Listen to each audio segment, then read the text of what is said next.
أعوذ بالله من الشيطان الرجيم. بسم الله الرحمن الرحيم. الحمد لله رب العالمين الرحمن الرحيم مالك يوم الدين.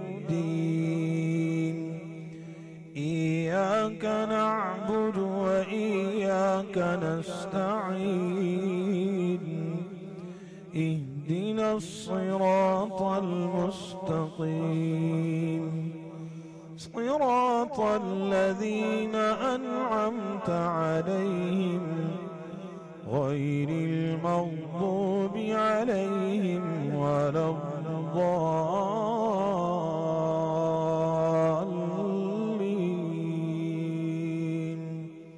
آمين. تبارك الذي بيده الملك وهو على كل شيء قدير. الذي خلق الموت والحياة ليبلوكم أيكم أحسن عملا وهو العزيز الغفور.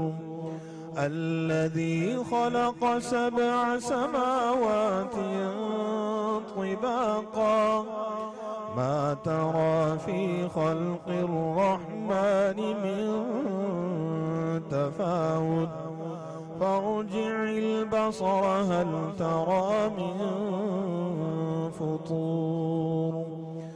ثم ارجع البصر كرتين ينقلب إليك البصر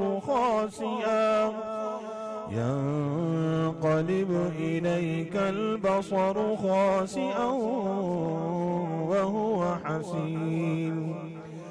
ولقد زينا السماء الدنيا بمصابيح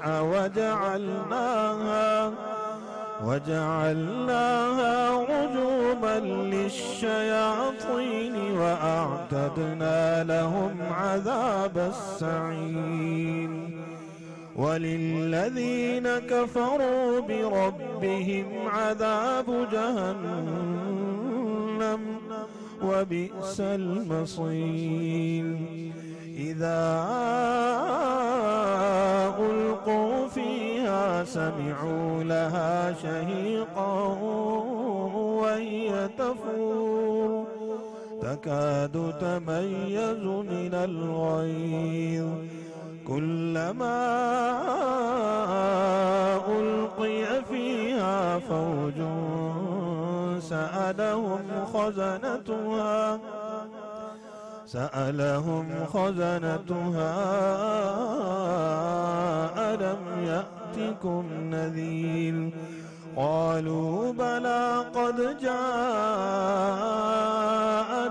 نذير فكذبنا وقلنا ما نزل الله من شيء إن أنتم إلا في ضلال كبير. صدق الله العظيم. اللہ اکبر اللہ اکبر. جناب قاری ذکی اللہ کیفی صاحب کی طرف سے تلاوت کلام پاک کے ساتھ ہی آج کی سحری ٹرانسمیشن کا آغاز کر رہے ہیں، اور آج دوسرا روزہ جس کی سحری ہم کرنے جا رہے ہیں، اور آپ کو مبارک ہو کہ دوسرا روزہ بھی آپ کو میسر آیا. آج اپنے موضوع کی طرف جانے سے پہلے میں آج پھر اپنے مہمانوں کا تعارف کروا دوں آپ کے ساتھ. ملک کے معروف عالم دین ضیاء اللہ شاہ بخاری صاحب ہمارے ساتھ آج بھی موجود ہیں. عبدالشکور شیرازی صاحب ملک کے معروف نعت خان، اور میرے ساتھ ڈاکٹر شہباز صاحب معروف عالم دین اور ملک کے نامور صدارتی ایوارڈ یافتہ جناب حافظ مرغوب احمد حمدانی صاحب. آج کی نشریات میں آگے بڑھنے سے پہلے ایک ویڈیو کلپ وائرل ہے، وہ ہر سال یہ وائرل ہوتا ہے سوشل میڈیا پہ. ایک فارن میں بسنے والا پاکستانی اپنی ٹیکسی کے اندر بیٹھ کے یہ ویڈیو کلپ اس نے بنایا اور کئی دفعہ یہ وائرل کیا جاتا ہے. اس کی صداقت کتنی ہے اس سے قطع نظر اس کے مفہوم کو سمجھنے کی ضرورت ہے۔ وہ کلپ کیا ہے کہ ایک ٹیکسی ڈرائیور کہتا ہے کہ مجھ سے کسی سواری نے پوچھا کہ تم روزے کیوں رکھتے ہو، تم مسلمان کیوں روزے رکھتے ہو؟ تو میں نے اسے کہا ایک مہینہ آتا ہے جس میں ہم جھوٹ نہیں بولتے، ہم روزہ رکھ لیتے ہیں، جس میں ہم ملاوٹ نہیں کرتے، ہم خیانت نہیں کرتے، ہم اپنی باقاعدگی کے ساتھ اپنی ڈیوٹی پوری سر انجام دیتے ہیں، اور اس پورے مہینے میں باقاعدگی کے ساتھ ہم جو ہے یہ اطاعت اللہ کرتے ہیں، اور اس کے بعد یہ پورا جو ہے سال بعد ہمیں اگلے سال پھر یہ ماہ میسر آتا ہے۔ تو اس نے کہا کہ بڑی موجیں آپ کی، یعنی آپ ایک مہینہ میں یہ کام کر کے چھٹکارا حاصل کر لیتے ہیں، ہمیں تو سارا سال یہ کام کرنا پڑتا ہے، یعنی سارا سال ہمیں جھوٹ سے بچنا پڑتا ہے، سارا سال ہمیں ملاوٹ سے بچنا پڑتا ہے۔ یہ ہے بڑا ایک واقعہ، آپ سے کہیں کسی نے ویڈیو بنائی ہوگی، لیکن سچی بات تو یہ ہے کہ ہم شاید ایسے ہی ہیں، اور بالکل ہم یہی کرتے ہیں کہ ایک سال کے اس 30 دنوں میں ہماری مساجد بھری ہوتی ہیں، ہم نماز باقاعدگی سے ادا کرتے ہیں، روزے رکھتے ہیں، تراویح پڑھتے ہیں، لیکن اس کے بعد پھر اپنی پوری دنیا کے اندر مگن ہو جاتے ہیں۔ جو اصل مطمع نظر تھا اس کا کہ ہم اس ماہ مقدس میں جو ہم سیکھیں گے اس کو اپنے پوری زندگی کے اوپر کیسے عمل درآمد کریں گے، شاید اس سے ہم کوسوں دور چلے جاتے ہیں، اور اللہ کی اطاعت کیسے حاصل کی جا سکتی ہے، یہ آج کا ہمارا موضوع ہوگا۔ ضیاء اللہ بخاری صاحب، ایک حدیث شریف میں آتا ہے کہ جب جنتیوں سے کہا جائے گا کہ کیا تم اس بات پر راضی ہو، تو جنتی کہیں گے کہ اللہ اتنی نعمتیں جو کچھ تو نے ہمیں عطا کر دیا اس پہ ہم راضی ہیں۔ تو پھر اللہ تعالیٰ فرمائیں گے کہ کیا تمہیں کچھ ایسی چیز جو اس سے بڑھ کے نہ مل جائے؟ تو جنتی کہیں گے کہ وہ کیا ہو سکتی ہے؟ تو اللہ کہیں گے کہ میں تم پر راضی ہو گیا اور تم سے کبھی ناراض نہ ہوں گا۔ یہ جو اللہ کی راضی ہے، اللہ راضی ہونا، اس سے مراد کیا لی جاتی ہے؟ الحمدللہ رب العالمین والصلاة والسلام علی سید المرسلین وعلی آلہ وصحبہ اجمعین، اما بعد، فاعوذ باللہ من الشیطان الرجیم، بسم اللہ الرحمن الرحیم، رب اشرح لی صدری ویسر لی امری واحلل عقدۃ من لسانی یفقہوا قولی۔ ملک صاحب، آپ نے اپنے انٹرویو میں جو حدیث نبوی کا مفہوم بیان کیا ہے، یقیناً یہ حدیث قدسی کا درجہ رکھتی ہے کہ اللہ تعالیٰ فرمائیں گے جنتیوں سے کچھ اور چاہیے، تو کہیں گے یا اللہ اب کیا ضرورت ہے، کوئی کسر چھوڑی نہیں آپ نے۔ تو اس وقت اللہ تعالیٰ ان سے فرمائیں گے کہ ایک ابھی نعمت باقی ہے، اور اللہ تعالیٰ ان کو اپنی زیارت اور اپنا دیدار کروائیں گے۔ وجوہ یومئذ ناظرہ الی ربہا ناظرہ، اللہ کے دیدار سے جو اہل جنت کو لذت نصیب ہوگی، تب وہ کہیں گے یا اللہ اس کے سامنے تو جنت کی نعمتیں حقیر محسوس ہوتی ہیں۔ اس موقع پہ اللہ تعالیٰ فرمائے احل لکم رضوانی، آج کے بعد میں نے اپنی جو رضوان ہے نا، اپنی خوشنودی، وہ ہمیشہ ہمیشہ کے لیے تمہاری وقف کر دی۔ قرآن مجید فرقان حمید میں اہل بیت اطہار اور صحابہ کرام رضوان اللہ علیہم اجمعین کے بارے میں اللہ تعالیٰ نے بار بار فرمایا رضی اللہ عن المؤمنین، فرمایا رضی اللہ عنہم ورضوا عنہ، یہ اللہ سے راضی ہو گئے اور اللہ ان سے راضی ہو گیا۔ اور یقیناً اللہ کے خوش نصیب بندے ہیں، جب دنیا سے جاتے ہیں نا تو اللہ تعالیٰ ان سے کیا فرماتے ہیں، یا ایتھا النفس المطمئنہ ارجعی الی ربک راضیۃ مرضیہ، اے مطمئن انسان اب آپ نے رب کی جانب، لیکن کس شان و شوکت کے ساتھ، کس انداز سے کہ راضیۃ مرضیۃ، تو اللہ سے راضی اور تیرا اللہ تجھ سے راضی۔ یقیناً یہ وہ منزل ہے کہ جو اللہ تعالیٰ اپنے خاص بندوں کو عطا کرتے ہیں۔ تو یقیناً اللہ تعالیٰ کا راضی ہونا کسی بندے سے یہ تب ہوتا ہے کہ جب انسان اللہ کا سچا غلام بن کے دکھاتا ہے، جو اس کی تخلیق کے مقاصد وہ پورے کر کے دکھاتا ہے، اور جو اللہ نے فرما دیا اس کو پورا کرتا ہے، جس سے منع کر دیا اس سے باز آ جاتا ہے۔ وہ پرواہ نہیں کرتا کہ جو بظاہر اس کے دل دماغ میں اس کو چل رہا ہوتا ہے کہ میرا نفع کس میں، نقصان کس میں، اس کا ایمان ہوتا ہے۔ زبانی کہتا نہیں رہتا کہ میں اطاعت کرتا ہوں، بات بالکل وہ زبانی کلامی نہیں، وہ عملی طور پر اپنے کردار، اخلاق اور معاملات کے اعتبار سے وہ اللہ تعالیٰ پہ راضی ہوتا ہے، اس لحاظ سے کہ جو میرے اللہ نے میرے لیے پسند کیا ہے۔ اللہ نے کیا فرمایا، الیوم اکملت لکم دینکم واتممت علیکم نعمتی ورضیت لکم الاسلام دینا، میں نے جو آئین زندگی تمہارے لیے پسند کیا ہے نا، وہ ہے اسلام، اور اس میں تمہارا ہی فائدہ ہے، اس میں انسانوں کا اپنا بھلا ہے۔ انسان اگر اللہ کی بغاوت پہ تل جائیں تو اللہ کیا نقصان کر سکتے ہیں؟ اپنا ہی خسارہ۔ اور اگر سارے کے سارے اللہ کے فرما بردار بن جائیں تو اللہ کا کیا فائدہ کریں گے؟ حدیث پاک میں ترجمہ سنا رہا ہوں۔ تو لیکن اگر کوئی بندہ اللہ کی تعلیمات پہ چلتا ہے تو اپنا بھلا کرتا ہے۔ قرآن پاک میں اللہ نے فرمایا کہ اگر تم اللہ کا شکر ادا کرتے ہو تو اس میں تمہارا اپنا بھلا ہے نا۔ تو یعنی گویا جو اللہ پاک نے ہمارے لیے پسند کیا ہے اس پہ انسان کانے ہو جائے، قناعت اختیار کرے، اس کا یقین کام، اسی کا نام ایمان ہے نا، یقین محکم عمل پہ ہم محبت فاتحات، یقین محکم ہمارا ہونا چاہیے جو اللہ نے ہمارے لیے پسند کیا۔ دیکھیں نا انسان جو مومن ہوتا ہے نا وہ اللہ کی ہر تقدیر پہ راضی ہوتا ہے، والقدر خیر ہی شری کا مطلب کیا ہے؟ جو اللہ نے مقدر کیا۔ نبی پاک صلی اللہ علیہ وسلم کے صاحبزادے آپ کے بیٹے فرزند ابراہیم آپ کے ہاتھوں پہ فوت ہوئے نا، ہاتھوں پہ اللہ کو پیارے ہوئے، آنکھوں میں آنسو آ گئے اور زبان دل غم سے بھرا ہوا، فرمایا ان العین لتدمع وان القلب لیحزن وان بفراق یا ابراہیم لمحزونون ولا نقول الا ما یرضی ربنا۔ بیٹے بے شک میری آنکھوں سے آنسو بہ رہے، دل غم سے بھرا ہوا ہے، دل میرا غم سے بالکل مغموم ہو چکا ہے، لیکن زبان سے کوئی ایسا کلمہ نہیں نکل سکتا کہ جس سے میرا رب ناراض ہو جائے۔ تو انسان اللہ کی پسند پہ راضی ہو جائے۔ بریک پہ جانا ہے ہمیں، لیکن بریک پہ جانے سے پہلے ضروری ہے حافظ مرغوب حمدانی صاحب آپ سے نعت سنیں گے، اس کے بغیر بریک پہ ہم جا نہیں سکتے۔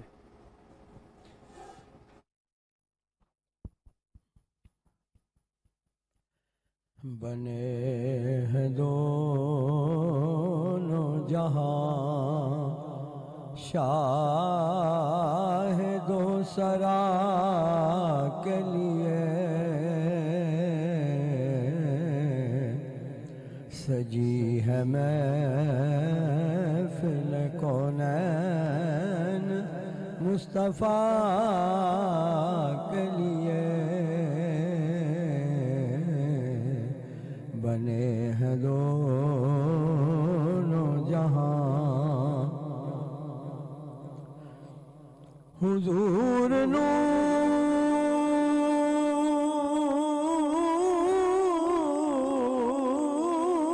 ہے، محمود ہے، محمد ہے،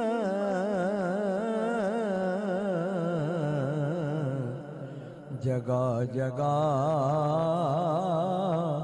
نئے عنوان ہے ثنا کے لیے، بنے ہیں دونوں جہاں میرے کریم،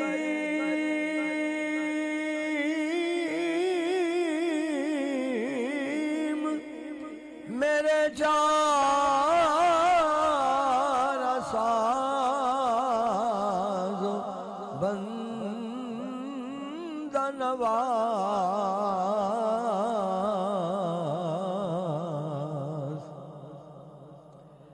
میرے کریم،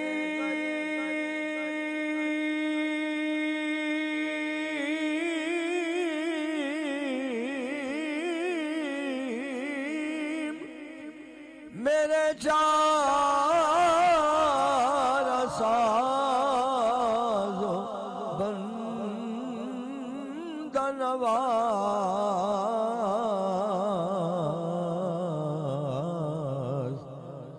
تڑپ رہا ہوں تیرے شہر کی ہوا کے لیے، پھر تڑپ رہا ہوں تیرے شہر کی ہوا کے لیے، بنے ہیں دونوں جہاں گدائے کوئے مدینہ ہوں، کس کا منہ دیکھوں،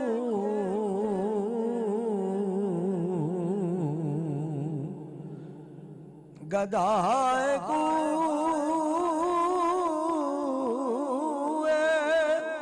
مدینہ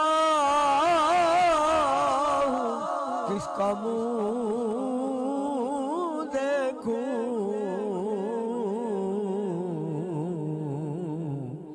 انہی کی بخشش کافی ہے مجھ گدا کے لیے، انہی کی بخشش کافی ہے مجھ گدا کے لیے، بنے ہیں دونوں جہاں فراد دور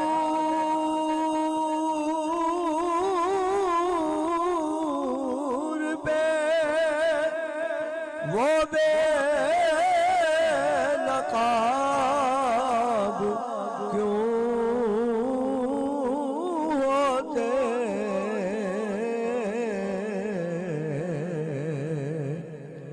فراد دور پہ وہ بے نقاب کیوں ہوتے،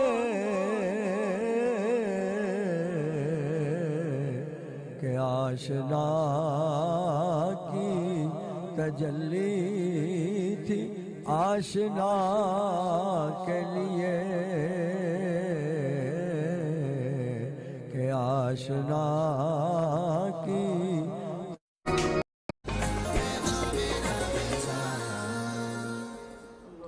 سہری ٹرانسمیشن میں آپ کے سامنے ہم حاضر ہیں. بریک پہ گئے تھے, بریک سے واپس آ چکے ہیں. ڈاکٹر شہباز صاحب, بریک پہ جانے سے پہلے بات ہو رہی تھی جو ہم نے ضیاء اللہ شاہ بخاری صاحب سے پوچھا, اللہ کا راضی ہونا. ہم کہتے ہیں بندے کا اللہ سے راضی ہونا, اللہ کا بندے سے راضی ہونا. ان دونوں میں فرق کیا ہے؟ بنیادی فرق تو یہ ہے کہ بندہ تو کسی وقت راضی ہوتا ہے اور اس کے بعد پھر ناراض ہو جاتا ہے, اللہ اکبر. لیکن اللہ جب کسی پر راضی ہو جاتا ہے, رضا کا سرٹیفکیٹ دے دیتا ہے, اس کے بعد وہ کبھی ناراض نہیں ہوگا. اللہ جیسے وہ شاہ صاحب فرما رہے تھے کہ حدیث کے ریفرنس سے کہ میں تم پر راضی ہو گیا ہوں اور تم پر کبھی ناراض نہیں ہوں گا. تو اس کی رضا چونکہ مستقل علم کی بنیاد پر ہے, اس کے علم میں کوتاہی نہیں ہے. اللہ, ایک دفعہ اس نے رضا کا سرٹیفکیٹ دے دیا تو وہ مستقل طور پر سرٹیفکیٹ ہے. بندے تو یہ ہیں کہ کوئی چیز مل رہی ہے, فائدہ مل رہا ہے تو خوش ہیں, کبھی خوش ہوتا ہے کبھی ناراض اس ہوتا کے ہے, بعد ناراض ہو گئے, کبھی گلہ شکوہ بھی کرتا ہے کہ یا اللہ میرے ساتھ کیا ہو گیا. جذبات میں مغلوب ہو کر جو ہے بات کر رہا ہوتا ہے, کبھی جو ہے وہ ذرا حالات کو دیکھ کر فیصلہ کر رہا ہوتا ہے. تو انسان کی رضا تو ظاہر مستقل نہیں ہے.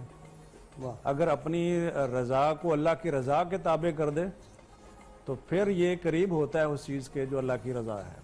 جیسے وہ حدیث قدسی کے اندر ہے کہ بندہ فرائض کے ذریعے سے اللہ کا قرب تلاش کرتا ہے, پھر نوافل کے ذریعے سے اللہ کے قریب ہوتا رہتا ہے, یہاں تک کہ میں اس کو اپنا محبوب بنا لیتا ہوں. اس کے بعد جب اس کو اپنا محبوب بنا لیتا ہوں تو اس کے ہاتھ بن جاتا ہوں جس سے وہ پکڑتا ہے, پیر بن جاتا ہوں جس سے وہ چلتا ہے, اس کے کان بن جاتا ہوں جس سے وہ سنتا ہے. اب اس میں یہ کہا گیا کہ اگر وہ مجھ سے پناہ طلب کرے تو اس کو پناہ دوں گا, اور اگر مجھ سے سوال کرے تو اس کو ضرور عطا فرماؤں گا. یعنی اس کے جو اعضاء ہیں, اس کے تمام اعضاء اللہ کی رضا کے تابع ہو گئے. اب جب مانگے گا تو پھر وہ اس کو, ورنہ گھاٹے کا سودا اپنے لیے کرے گا. ان الانسان لفی خسر, جی اپنے لیے خسارہ ہے اس کے لیے. ظاہر ہے. ڈاکٹر صاحب جیسے ہم بات کر رہے تھے کہ پورا مہینہ تو ہم سوچتے ہیں کہ ہم نے ملاوٹ نہیں کرنی, جھوٹ نہیں بولنا, روزہ رکھنا ہے, لیکن پھر سال کے 11 مہینے ہمارے ہوتے ہیں. لیکن میرا خیال ہے کہ وہ بھی سب لوگوں کی سوچ ایسی نہیں ہے. وہ بھی ہیں جو رمضان المبارک میں پورے سال کی انکم جو ہے وہ بناتے ہیں, اکٹھا کرتے ہیں مال, بلکہ وہ محاورتاً کہیں تو چھریاں تیز کرتے ہیں. ہمارے ایک دوست ہیں, وہ حضرت تفنن کہا کرتے ہیں کہ مسلمانوں کا کھانے پینے کا مہینہ ہے. یعنی صبح خوب کھاتے ہیں کہ سارا دن بھوکا رہنا ہے, اور اس کے بعد شام کو خوب کھائیں گے کہ سارا دن بھوکا رہے ہیں. تو وہ 2 وقت میں اتنا کھانا کھا لیتے ہیں جتنا 3 وقت میں بھی نہیں کھاتے ہیں. تو جب مقصد وہ نہیں ہے جو پیغام لینا ہے تقوی کا, طہارت کا, تو پھر ظاہر یہی ہوگا. نماز میں بھی آپ دیکھ لیں, نماز ان الصلاۃ تنہی عن الفحشاء والمنکر, نماز بے حیائی اور برائی سے روکتی ہے. یہ عقیدے کا مسئلہ ہے. بالکل ٹھیک. لیکن جب پہلے ہم نے طے کر رکھا ہو کہ نماز اپنی جگہ پر اور باقی کام اپنی جگہ پر, تو تبدیلی کیسے آئے گی؟ ایک صحابی نے پوچھا تھا نبی علیہ السلام سے کہ فلاں آدمی ہے, چوری بھی کرتا ہے اور نماز بھی پڑھتا ہے. تو نبی علیہ السلام نے فرمایا کہ ان قریب اس کی نماز اس کو چوری سے روک دے گی. مطلب یہ کہ اگر نماز کی پابندی کرتا رہا, نماز کے پیغام پر غور کرتا رہا, تو الٹیمیٹ نتیجہ یہ نکلے گا کہ نماز اس کو اس کام سے روک دے گی. لیکن جب ہم نے یہ طے کر رکھا ہے کہ جیسے وہ قوم شعیب, غلطیاں تو پھر بھی انسان کرے گا ڈاکٹر صاحب. جی بالکل, قوم شعیب نے کہا تھا نا کہ الصلاۃ کا تأمر کا نترک ما یعبد آباؤنا, انہوں نے کہا تھا مابطول میں کمی بیشی نہ کرو. ٹھیک. تو انہوں نے کہا کہ آپ کی نماز یہ کہتی ہے کہ ہم وہ کچھ نہ کریں جو ہمارے باپ دادا کرتے آئے ہیں، یا ہم اپنے مالوں میں اپنی مرضی کے مطابق تصرف نہ کر سکے، یہ نماز کہتی ہے۔ ان کا خیال یہ تھا کہ نماز بھی ہو لیکن یہ باقی کام چلتے رہے۔ تو جب ہم نے پہلے سے سوچ رکھا ہے کہ یہ ایک مہینہ ہے، اس میں ہم نے یہ عبادت کرنی ہے اور اس کے بعد ہم آزاد ہیں، بلکہ وہ عید کی نماز پڑھیں گے، السلام علیکم، پھر ملیں گے اگلے سال رمضان المبارک میں، بڑی برکتوں والا ہے رمضان۔ اور میرا خیال ہے شاید اس وجہ سے جمعۃ الوداع کا کانسیپٹ جو ہے کچھ لوگوں نے زیادہ اس کو نمایاں کرنا شروع کر دیا ہے۔ تو جمعۃ الوداع تو ان کا ہے جنہوں نے بعد میں جمعہ نہیں پڑھنا، اور جنہوں نے بعد میں بھی اطاعت، فرما برداری، اور اسی طرح جیسے نبی علیہ السلام نے مثال دی ہے کہ مومن کھجور کی طرح ہے، بالکل ٹھیک ہے۔ یعنی وہ سدا بہار ہے، اس پر خزاں نہیں آتی، لیکن ہماری خزاں تو عید پر ہی شروع ہو جاتی ہے۔ لیکن بخاری صاحب ہم خزاں کی جب بات کر رہے ہیں، انسان ویریشن میں زندگی گزارتا ہے، کبھی غلطی کرتا ہے، کبھی نیکی کرتا ہے، کبھی گناہ کرتا ہے، کبھی نیکی کرتا ہے۔ اس لیے خدا نے کہا کہ میں تمہاری غلطیاں بھی معاف کر دوں گا، تمہارے گناہ بھی معاف کر دوں گا۔ انسان ویریشن میں نہیں رہتا۔ بلا شبہ ایک دن حضرت ابو صدیق رضی اللہ تعالیٰ عنہ گزر رہے تھے، سامنے حنظلہ رضی اللہ عنہ تشریف لے آئے، تو آپ نے پوچھا حنظلہ کیسا ہے، کیسے ہو تم بھی؟ تو انہوں نے کہا کہ نافقہ حنظلہ، حنظلہ منافق ہو گیا۔ حنظلہ تو منافق ہو گیا۔ انہوں نے کہا اللہ سے ڈرو، تم بدری صحابی ہو، اللہ اور بدری صحابہ کا مقام جانتے ہو کیا ہے؟ جبریل امین علیہ السلام نے نبی پاک سے پوچھا تھا ما تعدون اہل بدر فیکم، بدری صحابہ کا آپ کی امت میں مقام کیا ہے؟ تو آپ نے فرمایا تھا من افضل المسلمین، ساری میری امت میں سب سے اعلیٰ میرے بدری صحابہ۔ تو انہوں نے کہا تھا کہ جو 5000 فرشتے آسمان سے بدر میں آئے تھے نا، وہ بدری ملائکہ، وہ بھی سارے ملائکہ میں سب سے اعلیٰ ہے۔ تو فرمایا تم بدری صحابی ہو، بدری مسلمان ہو، تم یہ کیا بات کر رہے ہو کہ تم منافق ہو گئے؟ تو انہوں نے کہا جی ہاں، میں جب نبی پاک صلی اللہ علیہ وسلم کی مجلس میں ہوتا ہوں تو میرے ایمان کی کیفیت کچھ اور ہوتی ہے، جب گھر میں آ جاتا ہوں، بیوی بچوں میں کاروبار میں مصروف ہو جاتا ہوں، بالکل میری کیفیت اور ہو جاتی ہے، وہ دنیا کی محبت محسوس ہوتی ہے۔ تو انہوں نے کہا یہ تو حال میرا بھی ہوتا ہے، چلو ہم دونوں نبی پاک کے پاس چلتے، کٹھے آئے، آ کے عرض کیا یا رسول اللہ یہ ہمارا حال ہے۔ تو آپ مسکرائے، آپ نے فرمایا یہی کافی ہے، کبھی یہ اور کبھی وہ، اگر ہمیشہ تم اس جیسے بن جاؤ نا جیسے تم میرے پاس بیٹھے ہوتے ہو، تو پھر پتہ نتیجہ کیا نکلے، لصافحتکم الملائکہ، پھر مدینے کی ہر نکر پہ فرشتے کھڑے ہو جائیں اور تمہیں مصافحہ کیا کریں، تمہیں مصافحہ کریں۔ تو یہ فرمایا کہ یہ کافی، ایک مومن کا کبھی یہ ہونا اور کبھی یہ ہونا۔ نبی پاک نے کیا فرمایا کہ جو بہترین خطا کار وہ ہیں، خطا کرتے ہیں پھر اللہ کے سامنے شرمندہ پلٹ آتے ہیں، معافی مانگتے ہیں۔ نبی پاک صلی اللہ علیہ وسلم نے مثال دی، فرمایا کہ جب ایک مسافر صحرا میں سفر کر رہا ہو، اونٹ اس کے پاس تھا، کھانے پینے کا سامان اوپر باندھا ہوا تھا، کچھ دیر سستانے کے لیے کسی جگہ پہ ٹھہر گیا، نیند آ گئی، آنکھ لگ گئی، آنکھ کھلی تو دیکھا وہ اونٹ ہی غائب ہے، کھانے پینے کا سامان بھی ساتھ لے گیا۔ اب اس کو یقین ہے کہ سوائے موت کے مجھے کسی شے کا انتظار نہیں ہے، پھر سو گیا۔ جب دوبارہ آنکھ کھلی تو سامنے دیکھا اونٹ کھڑا ہے، کھانے پینے کا سامان بھی ہے، خوشی سے لپٹ گیا اس کے ساتھ، اور خوشی سے دیوانوں کے کہتا ہے اللہ کا شکر ادا کرتے ہوئے اللہم انت عبدی وانا ربک، واہ میرے اللہ، واہ میرے اللہ، تو میرا بندہ میں تیرا رب، تو نے میرے اوپر کیا احسان کیا۔ کہہ رہا یہ چاہتا ہے کہ تو میرا کیا رب کریم ہے، میں تیرا گناہگار بندہ، کہنا یہ چاہتا۔ تو نبی پاک صلی اللہ علیہ وسلم نے یہ مثال دے کر سمجھایا، للہ اشد فرحا من توبت عبد اذا تاب، جب بندہ گناہ کر کے، خطا کر کے، معصیت کر کے شرمندہ ہوتا ہے نا، اللہ کے سامنے آ کے روتا گڑ گڑاتا ہے، تو فرمایا اللہ کو اس بندے سے بھی زیادہ خوشی محسوس ہوتی ہے جس کو سواری مل گئی تھی، اللہ کی خوشی اس سے بھی زیادہ ہوتی ہے۔ اللہ نے قرآن میں فرمایا الا من تاب وآمن وعمل عملا صالحا فاولئک یبدل اللہ سیئاتہم حسنات۔ جب بندہ گڑ گڑاتا نا اللہ کے سامنے، اللہ فرشتوں سے فرماتا ہوں میرا بندہ بے شک گناہ گار تھا، ملک صاحب بے شک میرا یہ بندہ گناہ گار تھا، جاؤ میں نے اس کے سارے گناہوں کے رجسٹروں کو نیکیوں میں تبدیل کر دیا۔ اللہ تو راضی ہو جاتا ہے۔ نبی صلی اللہ علیہ وسلم فرمایا کہ میں نے جنت میں ایک بندے کو دیکھا سیر کرتے ہوئے، رأیت رجلا یتقلب فی الجنہ، اور جنت میں سیر کیسے کر رہا ہے، مانوس قدموں کے ساتھ ٹہر رہا ہے۔ جبریل امین سے میں نے پوچھا اس نے کیا نیکی کی ہے، کیا یہ ٹور سے یوں کہہ لے وہ جنت کی سیر کر رہا، کہا اس نے ایک درخت کی شاخ کاٹی جو مسافروں کے لیے پریشانی کا باعث ہوتی تھی، فشکر اللہ لہ، اللہ فرماتے ہو میرے بندے تو نے میرے بندوں پہ آسانی پیدا کی تو میں اللہ ہو کر تیرا شکریہ ادا کرتا ہوں۔ اللہ تو راضی ہو جاتا ہے بندوں سے۔ نبی پاک صلی اللہ علیہ وسلم نے تو فرمایا اور عزت علی اجور امتی، میں نے ایک دن وہ لسٹ دیکھی چھوٹی چھوٹی نیکیوں والی صحیح جو دیکھنے میں چھوٹی ہیں لیکن میرے امتیوں کو جنت میں لے کر جائیں گی. بخاری صاحب اتنی خوبصورت باتیں، سچی بات ہے، لیکن وقت کی قلت آڑے آ جاتی ہے. مجھے محسوس ہو گیا. در نبی پہ پڑا رہوں گا. میں کہتا ہوں سن لیں عبدالشکور شراری صاحب سے. در نبی پر پڑا رہوں گا، پڑے ہی رہنے سے کام ہوگا. در نبی پر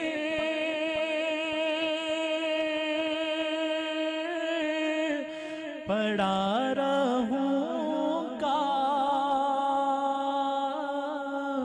پڑے ہی رہنے سے کام ہوگا. کبھی تو قسمت کھلے گی میری، کبھی تو میرا سلام ہوگا. کبھی تو قسمت کھلے گی میری، کبھی تو میرا سلام ہوگا. خلاف معشوق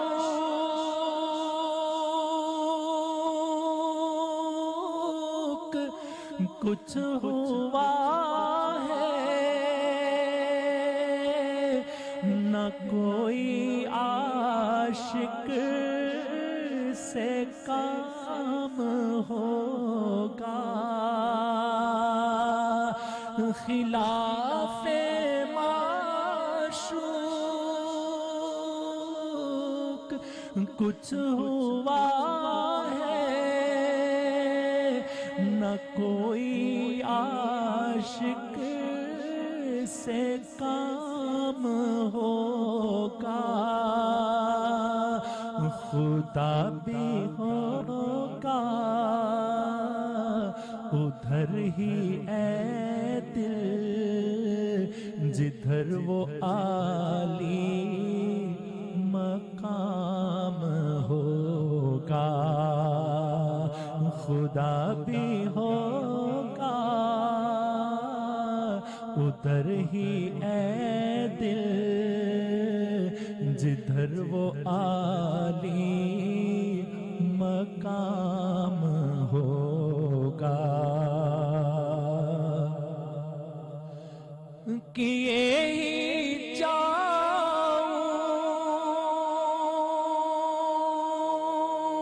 جاؤں گا عرض مطلب، ملے گا جب تک نہ دل کا مطلب. کیے جاؤں گا عرض مطلب، ملے گا جب تک نہ دل کا مطلب. نہ شام مطلب کی صبح ہوگی، نہ یہ فسانہ تمام ہوگا. نہ شام مطلب کی صبح ہوگی، نہ یہ فسانہ تمام ہوگا. در نبی پر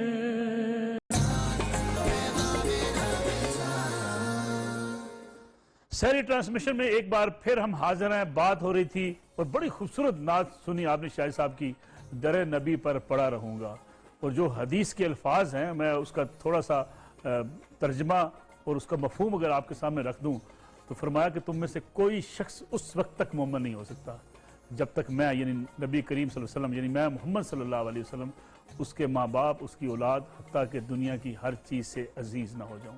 یعنی ہم سب کی جان قربان نبی کریم صلی اللہ علیہ وسلم کے نام پر ان کی ناموس پر. اور ہم سب میں سمجھتا ہوں کہ اس پاکستان کے اندر جتنے مسلمان بستے ہیں نہ ختم نبوت پہ کوئی سمجھوتا کر سکتے ہیں نہ مسلمان نبی کریم صلی اللہ علیہ وسلم کی شان پہ کوئی سمجھوتا کر سکتے ہیں. اس لیے ہم سب نے آئین اور قانون کے اندر رہتے ہوئے ہم ایک طاقتور آواز بھی ہیں اور ایک ایسی طاقتور آواز ہے مسلمانوں کی آواز ہے جو پوری دنیا تک پہنچتی ہے اور پوری دنیا کو یہ بات پتہ ہے کہ اس خطے میں بسنے والے جو لوگ ہیں وہ اپنے نبی کریم صلی اللہ علیہ وسلم سے کتنی محبت کرتے ہیں. ڈاکٹر شہباز صاحب، اور محبت کا تقاضا کیا ہے؟ محبت کا تقاضا یہ ہے کہ ہم آئین اور قانون کی بھی پاسداری کریں اور خاص طور پہ کوئی ایسی سوچ بھی کہیں کار فرما ہو تو مسلمان اس کے سامنے سیسا پلائی ہوئی دیوار ہے. جی بالکل، جب تک ہر چیز اپنی قربان کرنے کے لیے تیار نہیں ہوتا تو اس کو نظر ثانی کرنی چاہیے اپنے ایمان کے دعوے کے اوپر. تو مومن ہی نہیں ہو سکتا. اس لیے کہ محبت کا اگر دعویٰ ہے تو اس کے کچھ مطالبات ہیں، کچھ تقاضے ہیں. تو ان تقاضوں میں سے آپ کی ذات مبارک کے اوپر جان نشاور کرنے کا جذبہ ہے اور اس میں ہمارے پاس بہت ساری مثالیں موجود ہیں. غزوہ احد کے اندر جو صحابہ کرام کے واقعات ہیں، خاص کر 10-11 صحابہ کرام کے، کہ جنہوں نے کوئی تیر نبی علیہ السلام تک نہیں پہنچنے دیا اور اپنے آپ کو نبی علیہ السلام کے سامنے پیش کیا ہے اور وہ عرض کرتے رہے یا رسول اللہ کہ آپ پیچھے ہو جائیں، ہم آگے ہوتے ہیں، اس لیے کہ کوئی تیر آپ کے جسم تک نہ پہنچے. اور یکے بعد دیگرے صحابہ کرام اپنی جانوں کے نذرانے پیش کرتے رہے لیکن کوئی پیچھے نہیں ہٹا. اللہ، یہ اصل میں جذبہ ہے ایمان کا اور نبی علیہ السلام سے محبت کا اظہار ہے. ایک واقعہ نقل کیا جاتا ہے، بچپن میں ہم سنا کرتے تھے جلالہ بخاری صاحب کی، خاتون لے کے آگے ایک شیر خار بچے کو، اور اس نے کہا جب سامان حرب اکٹھا کیا جا رہا تھا تو اس نے کہا کہ یہ میں بچہ پیش کرنے غزوہ تبوک کے موقع غزوہ تبوک کے موقع پہ. تو پوچھا گیا کہ یہ بچہ کس کام آئے گا؟ فرمایا جب اللہ کے رسول صلی اللہ علیہ وسلم کی طرف کوئی تیر آئے، تلوار آئے تو یہ ڈھال کے طور پہ کام آئے. یقیناً یعنی صحابہ کرام اور اہل بیت طہار نے تو نبی پاک کے ساتھ جو محبت پیش کی ہے وہ ہمارے لیے ایک نمونہ ہے. اور بلا شبہ جیسے مولانا ظفر علی خان رحمۃ اللہ علیہ نے فرمایا تھا اور آپ نے بڑی خوبصورت ترجمانی فرمائی، انہوں نے کیا خوبصورت بات کی تھی مسلمانوں کے جذبات کی ترجمانی کرتے ہوئے کہ نماز اچھی، روزہ اچھا، زکوٰۃ اچھی، حج اچھا، مگر میں باوجود اس کے مسلمان ہو نہیں سکتا نہ جب تک کٹ مروں خواجہ بطحا کی عزت پر، خدا شاہد ہے، اللہ شاہد ہے، کامل میرا ایمان ہو نہیں سکتا. یقیناً نبی پاک صلی اللہ علیہ وسلم کی ناموس قرآن پر اللہ خود فرماتے ہیں النبی اولا بالمؤمنین من انفسہم. میرے نزدیک تو مومن صرف وہ ہوتا ہے کہ جو نبی پاک کو اپنی جان سے زیادہ عزیز سمجھتا ہے. اور آپ نے بڑی خوبصورت حدیث پاک بیان کی، لا یؤمن احدکم، صحیح بخاری کے اندر یہ حدیث ہے، کتاب الایمان کے اندر، لا یؤمن احدکم حتی اکون احب الیہ من والدہ وولدہ والناس اجمعین. تم میں سے کوئی بندہ اتنی دیر تک مومن ہی نہیں بن سکتا جب تک میں اس کے نزدیک اس کے والدین سے، اس کی اولاد سے، تمام دنیا سے زیادہ محبوب نہ بن جاؤں. اور حضرت عمر فاروق کی وہ مشہور حدیث ہے، آخر میں عمر مجھ سے کتنا پیار کرتے ہو؟ کہا ہر شے سے زیادہ الا من نفسی. سچ بولنے والے لوگ تھے، بس اپنی جان بحیثیت انسان ایک فطرت ہے، یہ مجھے پیاری ہے. فرمایا پھر یاد رکھ ابھی ایمان مکمل نہیں تیرا. کہا پھر الان میں بھی یہ کہتا ہوں، ابھی آپ مجھے محبوب ہیں میری جان سے بھی زیادہ. فرمایا الان یا عمر تو بھی سن لے، اللہ تعالیٰ ایمان مکمل کر دیا. لیکن اس محبت کا تقاضا پتہ کیا جو امام عبداللہ بن مبارک رحمۃ اللہ علیہ نے بیان کیا؟ فرماتے ہیں لو کان حبک صادقا لاطعتہ ان المحب لمن یحب مطیع. اگر تو نبی پاک کے ساتھ محبت کے دعوے میں سچا ہے تو پھر اس کا رزلٹ تو صرف ایک ہی ہے کہ آقا کا سچا غلام بن کر، تابع دار بن کر، اطاعت گزار بن کر، فرما بردار بن کے دکھا، آقا کے نقش قدم پر چلنے والا بن کے دکھا. مصور کھینچ وہ نقشہ جس میں یہ صفائی ہو، ادھر فرمان محمد ہو، ادھر گردن جھکائی ہو وسلم. تو یقیناً ہے یہ طریق عاشقی. چاہیے اس میں بے خودی، اس میں چنی چنا کہاں اگر مگر کہاں. اگر بخشے تو زہ قسمت، نہ بخشے تو شکایت کیا. سر تسلیم خم ہے جو مزاج یار میں آئے. آقا کی اطاعت بالکل ٹھیک، وہ کیا ہے؟ المسلم من سلم المسلمون من لسانی و یدی.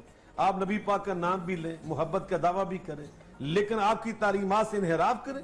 آقا فرما رہے کہ مسلمان تو ہوتا ہی وہ ہے کہ جس کی زبان کے شر سے، جس کے ہاتھ کے شر سے دوسروں کے لیے آسانیاں پیدا ہوں. تنگیاں پیدا نہ ہو، مشکلات پیدا نہ ہو کہ لو ایمبولینس میں مر رہے ہیں، آپ راستہ چھوڑنے کے لیے تیار نہیں. آقا فرماتے فاتو الطریق حقہ، راستوں کو سڑکوں کو ان کا حق دو. وہ یہی حق ہے کہ آپ راستے بند کر رہے ہیں. بالکل یہ تو انتہا درجے کے رسول اللہ صلی اللہ علیہ وسلم کی بغاوت ہے، نبی پاک کی نافرمانی. تو یقیناً آپ نے بڑی خوبصورت بات کی.